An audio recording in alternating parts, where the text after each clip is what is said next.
Now, when I consult with surgeons about his or her practice, we end up talking about each staff position. However, when I ask about their patient care coordinator, oftentimes the surgeon's hesitant in answering. They're just not sure about their coordinator. They may be moody or their attendance may be spotty. They have issues with the other staff, their numbers are sporadic, and they blame it on everyone and everything except themselves. So in this video, I'm going to show you how to hire a great coordinator because they can be an absolute game changer for you. They can turn things around quickly, and that can make your life so much easier because you've got this piece of your practice handled. Now, when you see their results, you get a renewed passion for practicing, and then you're just more excited to go to work because you're not just doing consults all day that are going nowhere. You're actually working together as a team to convert these consultations to paid procedures. I mean, nothing else counts until a patient says yes and gives you a credit card. So what you're looking for in a great coordinator is peace of mind. Peace of mind that they're going to keep you busy and profitable. Because here's the downside.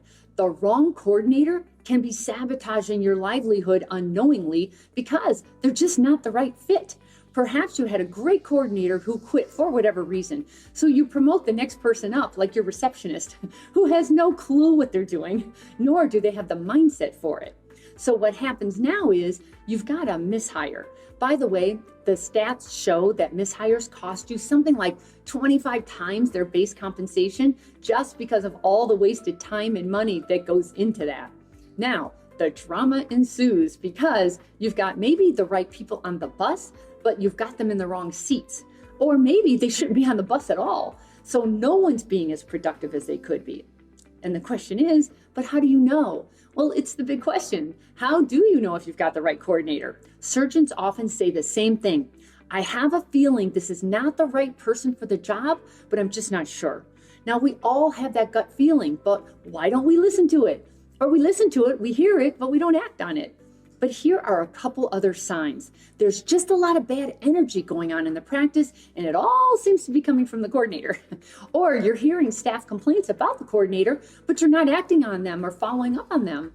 Or let's say you had a talk with your coordinator and she has explained to you all the excuses of why she can't do her job correctly, why the patients are awful, or the patient leads are terrible, or you're not doing enough marketing, and it goes on and on. She takes zero responsibility for her lack of results, and that's always a good indication that something's off. Or if you've got a coordinator who's moody and you're walking on eggshells, oh, for heaven's sake, she has to go. You're running the show, and you and the rest of the team don't need that negativity. However, the worst scenario is the coordinator who's actually super friendly and they're happy, but they're completely ineffective. And that's even more dangerous because they blindside you more or less. They're so easy to work with and they're fun to be around that you don't even realize they can't do the job as well as it needs to be done. So here's my advice. You really want to handle this by repositioning that person, or you may have to free them to work somewhere else where their assets are more needed than in your practice. But don't wait any longer when dealing with a mishire because it just gets worse. It brings everyone down, and it's just not fun to go to a practice where you know something's wrong, but you're just not taking care of it. So please, let that person go so you can hire a killer patient coordinator. Now, here are the steps to do that. Step number 1, get really clear what you want in a coordinator and the tasks you expect them to do. Now, here's an exercise to help.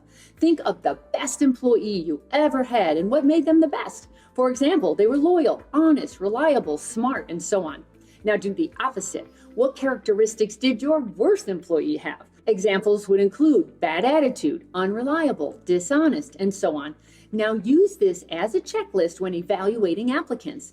Now for a patient coordinator, you want somebody that has killer cosmetic service skills and they're focused on results. They also have integrity, a great work ethic, and they take initiative. You can't train these characteristics. It's got to come from within.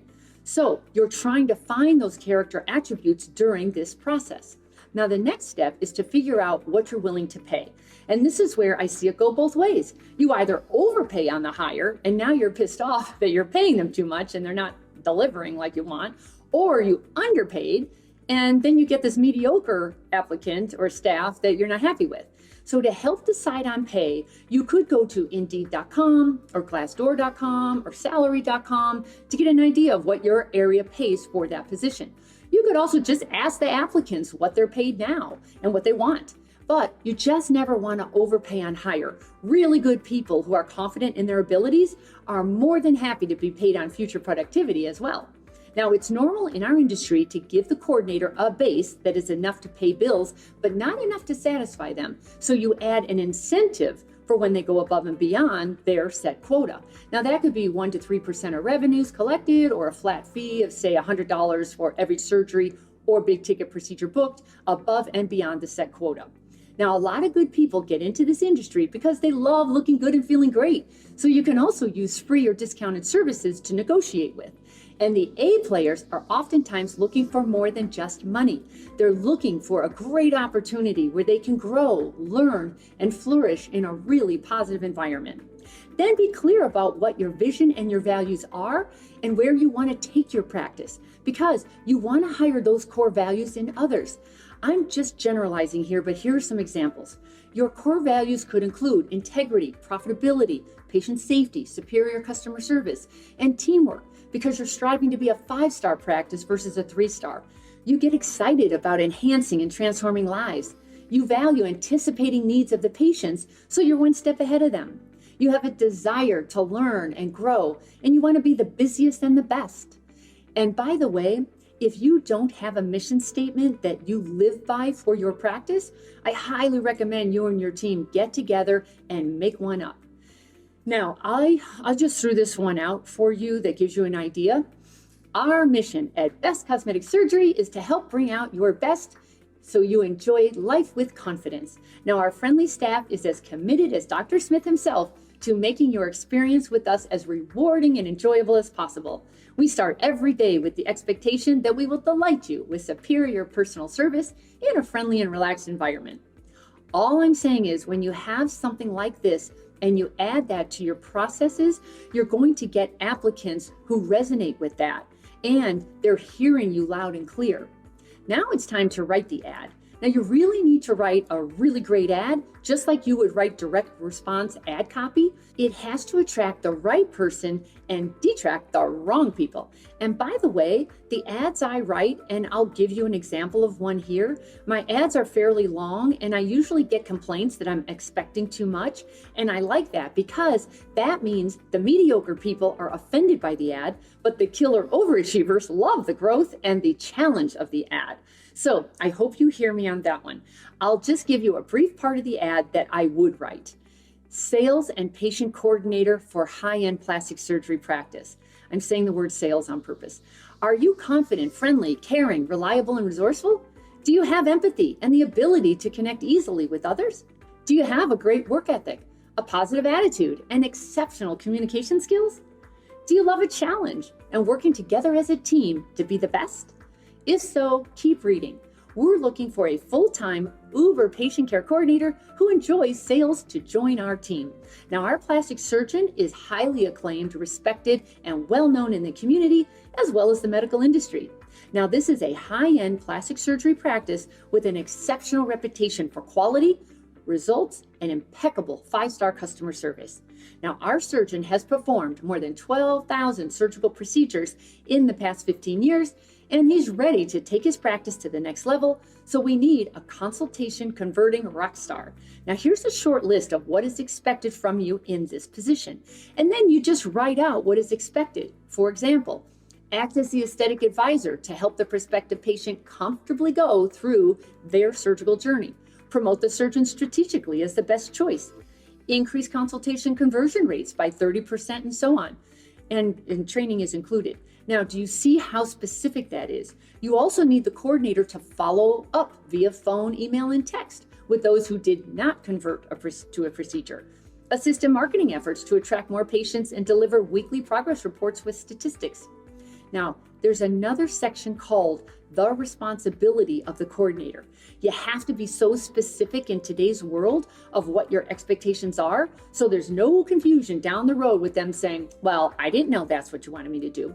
So You have another short list that includes what dollar amount you expect them to bring in monthly. They are required to learn and use your practice software. They have to schedule all pre and post-op appointments. They have to schedule surgeries. They have to prepare all pre-op information and assist with answering phone lines, especially if you have heavy phones. They have to know that they are to pitch in when the team needs them.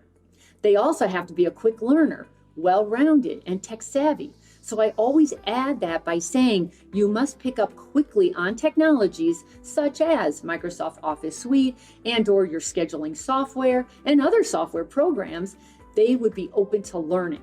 So here's the next step. And this is where I add a gate.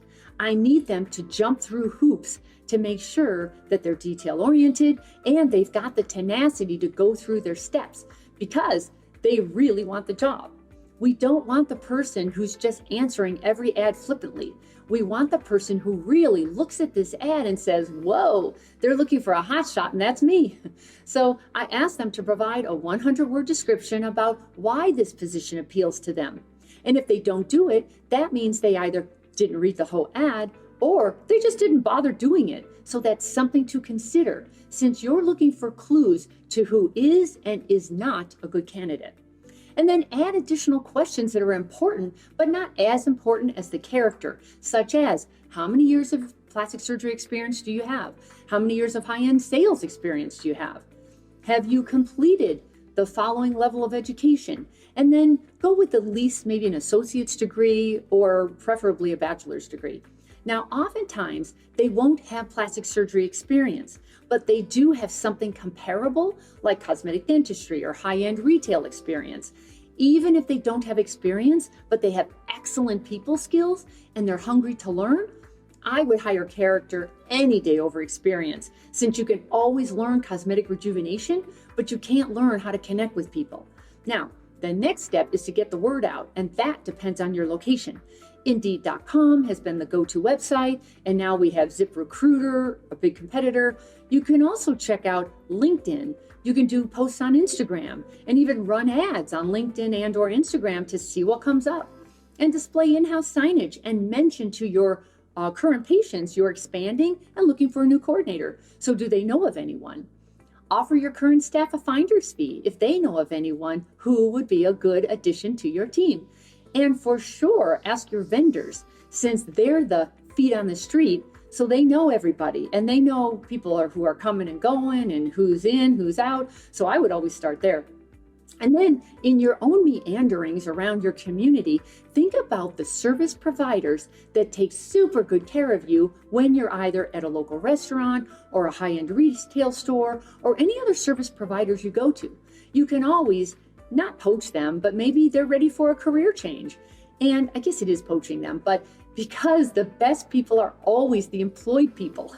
Now, I know one surgeon who actually poaches his coordinators and his staff from the local Equinox Health Club. Now, it's a very high-end health club, and they're very well trained. So be creative with where you're looking for somebody, because once you understand who you're looking for, now your radar will be up for that, and you will find them in sometimes unlikely places. Now, here's the best part. You are no longer going to get 200 applications coming in. You're going to get a lot less. The way I write the ad, it dramatically decreases the response, but increases the quality. But here's the thing. Some of them do not go through the hoops. Not some, most of them don't go through the hoops. They either don't do the cover letter I asked for or don't answer the questions completely, so they're out. But if they do what is asked, then your staff should be calling that applicant to cover the basics. So they're very clear. This is a local position. They're not going to work virtually. They have to commute every day. So how far do they live? And do they have a car? Are they currently working? When are they going to be available? If you want them to work some evenings or Saturdays, is that going to be an issue? Those are really specific housekeeping questions. Now get clear about the pay, get clear about the benefits. You don't want to even bother if they didn't even read well enough to know all of that.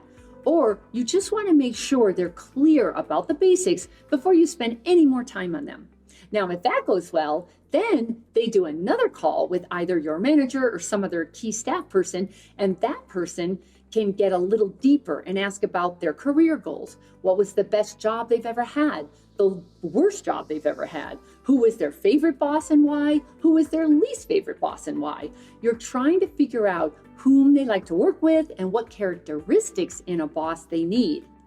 Then ask more questions such as, what are you really good at and what don't you like to do? You're always trying to get them to talk and tell you a lot more. So right now, you're still in the stages of asking a lot of questions and letting them talk. And then ask them what questions they have for you. Now, hopefully they ask something more important than how many days off do I get? Because that's not a good indicator of an A player. I would rather they ask a question like, what exactly are you looking for in a coordinator? So if all goes well with that call, ask them for a 1-minute selfie video on their cell, recording a quick message, answering the question, why I'm great for this position, and then have them text it to you. Now, you'll get a better feel for them, and it also shows how tech savvy and how confident they are in doing that. If somebody won't do that, that's a deal breaker because you need somebody who will play by your rules and put in the effort to get the job, since they're going to need that tenacity to be a successful coordinator. Then you want to reach them online. Now, in today's world, we do have social media, the good and bad of it. So I just Google their name, state, city, and see what comes up. They might have some crazy off-hours interests, and you just want to know that up front. By the way, if they tell you their social media is private, ask them to give you access. If they don't, it's just something to consider. So things have popped up like mugshots. Yes, we had an applicant that popped up on mugshots.com, and it turns out she was harassing her ex-husband's girlfriend, and she was posting the girlfriend on Craigslist and offering to solicit sex for money. It was bad. So you just want to know that kind of stuff way before you invite these people into your practice.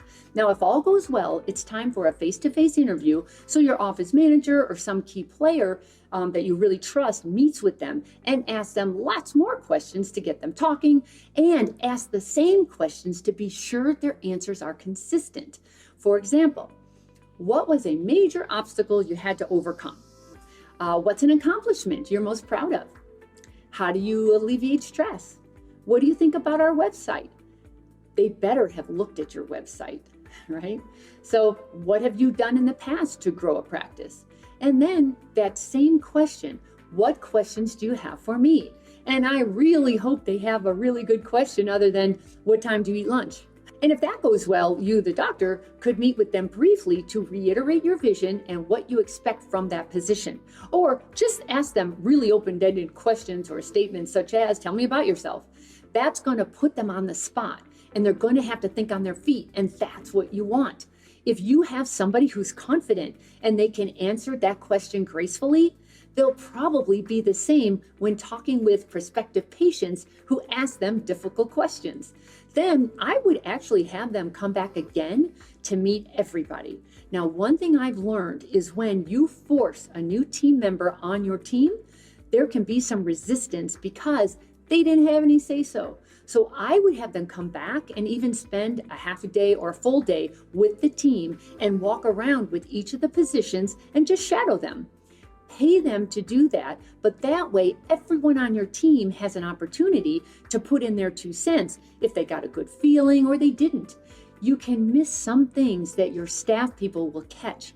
Females especially can sniff out other females easily. So I would make this a team effort, and they'll be much more open and accommodating to help this person when they come on board, when they've been part of the process. Now, your staff can even have lunch with them. I find that when you have a meal with somebody, they start to relax, and that's a good idea because they might be talking a lot more and start opening up about things going on in their life. Maybe they're not stable with their living arrangements or their relationship. It's those kinds of things you're looking for because you don't need the drama.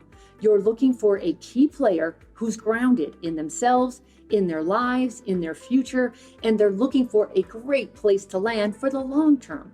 So the last thing I would do is rate their math skills because this position works with lots of numbers. You might also want the key candidates to complete a personality test. They're just another tool to help you. For example, There's Myers-Briggs or there's Colby.com. So for Colby, for $50, you just sign up online and give them a link to take the 15-minute test, and then their results are automatically emailed to you. And here's the point of Colby. It breaks down to only 4 factors that are fact finder, follow through, quick start, and implementer. And then they explain what all that is. For example, somebody like you who built their own practice from scratch is typically a quick start, which means you're really good at starting a project, but usually terrible at finishing it. For the coordinator position, you're looking for a high score in follow through and implementer because they need to get to the finish line, which is converting consultations. There's even a test from wealthdynamics.com to test someone's money mindset. Now, some coordinators are afraid of money and they're afraid to talk about money. Some wouldn't dream of spending their own hard-earned money on cosmetic rejuvenation. Now, if that's the case, they are just not the right fit for this position. You need somebody who really understands the value of transformation and is not afraid to ask for thousands of dollars. Okay, if all of that goes well, you want to call their references. By the way, here's my tip. Your staff should be calling the references that they list. However, if they've worked for other practices or businesses in the area, I think the surgeon should be talking to the surgeon or the other owner. You should give them a call and say, I'm thinking about hiring them. Can you please give me your thoughts? And oftentimes they'll be honest with you and they'll tell you, here were the pros, here were the cons of this person, because you want to get as much intel as you can from reputable sources. Now, if you feel good about this, if your staff feels good, if it all feels good, you want to give them an employment offer letter, but literally state the same details that you did in the ad in this letter, and then you both sign it. That means you're setting the expectations for both of you. For example, who you're looking for, the tasks you need them to perform, and the results you expect. That way, there can be no confusion down the road when they say, I didn't know that's what you wanted me to do. Well, yes, you did, because it's in writing and you signed it. And then add a 60 or 90-day probationary period, because you always want to have an out just in case this was a mishire after all. You want it to be easy to get out of it. So look, the whole point is to hire slow so you get the right person on board for the long term, so you don't have to go through this again for a while. The fastest way to success is to model other successful surgeons who have what you want, but you can only see their results, not the path they took to get there. So you continue to jump from one thing to another, hoping to find something that will work for you too. But it rarely does. So try this shortcut instead. It's guaranteed to move you forward. I compiled my intellectual property to grow cosmetic revenues, everything I've gleaned over the years, into one playbook of the most successful practices and what they do to win. Go to cosmeticpracticevault.com and let's grow your cosmetic revenues.